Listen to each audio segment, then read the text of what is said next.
Hello, friend. Welcome to 10 Bestest, where we sift through the noise so you don't have to. I'm Karen McFarland-Holman. And I'm Brian Hart. Today, I'm going to talk about a bold global initiative. And I'm going to share another amazing nonprofit that wants to save the ocean. Let's get to it. My cool sheet is an initiative, a global initiative, and this is called Countdown.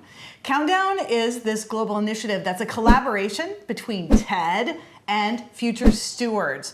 They are joined by a huge number of other organizations who are actively inviting even more.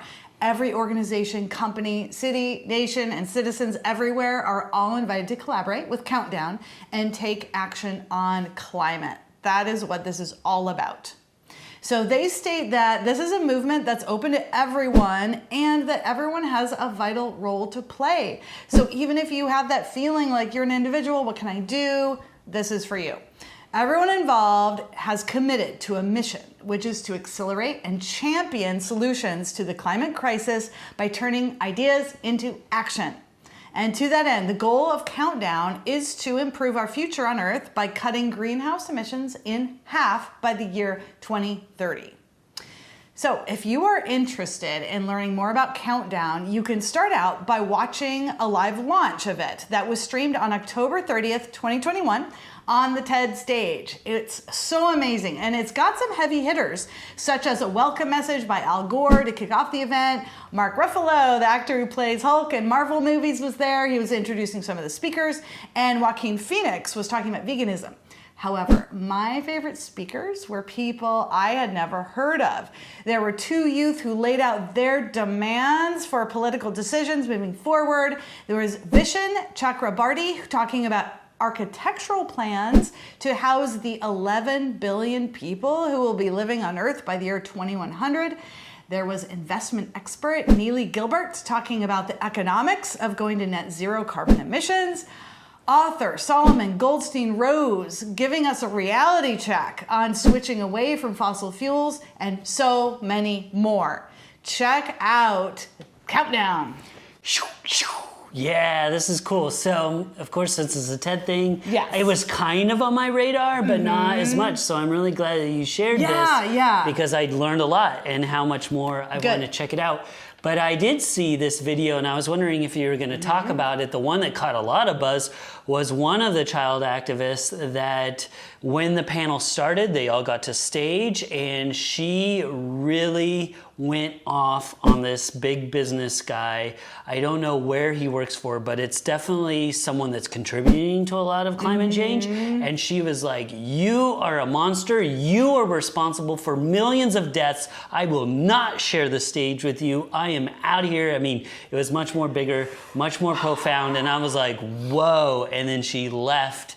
And it's always interesting when something like that happens of people's reaction and you know what they talk about afterwards, because a lot of people, oh, how can you get change done when you just refuse to talk and you walk out? And I'm like, no, this was a statement and the action of leaving this person and not talking to them because they had nothing to say to them. That was the moment. That was the statement. That was more powerful than this hour-long conversation could have been, where they say the right things and, oh, we're gonna do better. They're like, no, you're not gonna do better. You're a liar. You're a murderer. I'm out of here. I'll never sit with you. Like, it made an impact to me for sure. Yes, for sure. And it definitely gets people talking. That she was so articulate in why. Yeah. It wasn't just like a hissy fit and then leaving. It was all boom, boom, boom. These are my reasons. These are my beliefs. These are my values. You are not sharing my values. And absolutely. So there's so much. So that's one of them. They really did edit down. This one that I'm referring to is edited. So you're not going to see, that's not there as far as I recall, but there are a lot of videos, there are a lot of initiatives that if you just go to the website, you will see all these different things you can do and how to become involved. Yeah. So I'm teaching, I'm going to be teaching a course on renewable energy in the spring, and so I'm going to see if my students want to become involved in this. Oh, great. And see how we can do it. Because these are things where you can bring in your organization, you can bring your business. They're also allowing businesses to not have to pay for the business license. Individuals, anyone. They want anyone to be able to make an impact. Cool. Well, yeah, I'll definitely check out our show notes for that. Yeah. And get some more info on those videos. Yes, so go to 10bestest.com/countdown if you want to read more about Countdown or anything else that we're talking about this week. Great, thank you so much. You're for sharing welcome. that. I'm going to be talking about another nonprofit that's related to the last couple weeks, but it's because they're so important. This nonprofit is called the Ocean Conservancy. It is also a part of Team Seas. So a couple weeks ago, I talked about Team Seas. So definitely check that out if you haven't seen it.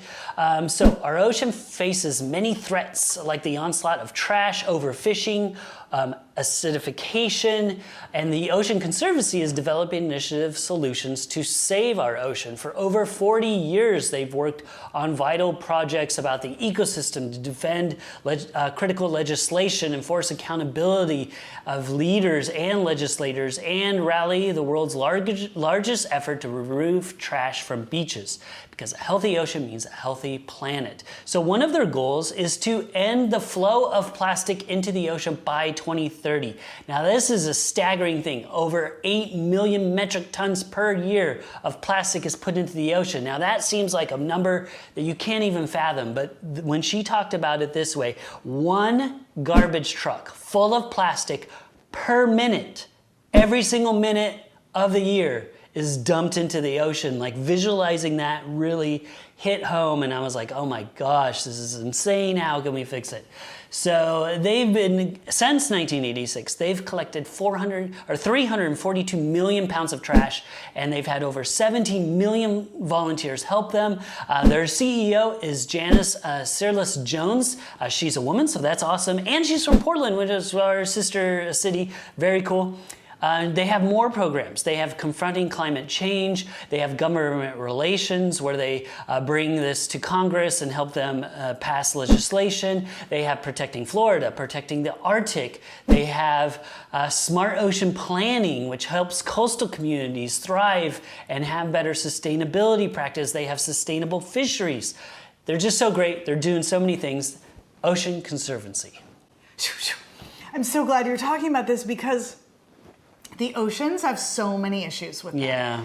There's the plastic, but there is, as you said, there's the acidification. There's so many pollution things, and it impacts us greatly. I mean, and the fish and all the creatures living in it.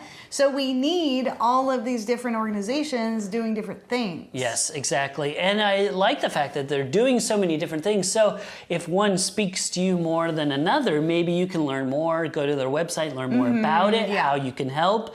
You know, you're like, I don't really want to pick up trash in the beach, but maybe I have some extra money this the end of the year, and it's a tax write-off. Maybe I'll donate in this program for them. Right. Anything like that. You know, there's tons of things you can do. Maybe you don't want to donate money. You don't have money to donate. I don't have a lot of extra money, but maybe you want to do a trash pickup. Maybe you want to help organize it. How do they do it? And organize in your local area or go somewhere.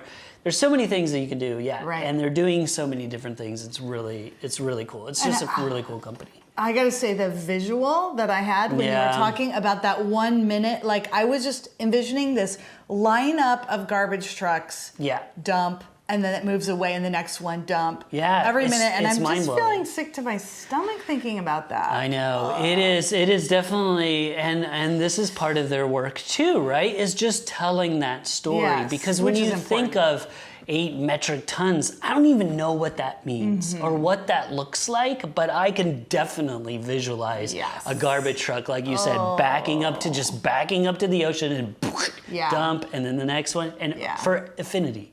Like that's so heartbreaking. I know. Thank goodness there's companies like this that are helping. Yes, exactly. Thank you You're for very sharing welcome. that. Thank you for joining us, friend. I'm Karen McFarland-Holman. And I'm Brian Hart. Let us know in the comments, what changes have you made recently to reduce your carbon footprint? And let us know in the comments, have you joined Team Seas yet? I'm going to keep asking. If you're enjoying the show, please give us a like and share it with a friend. Stay tuned tomorrow for another great show. And don't forget to stay curious.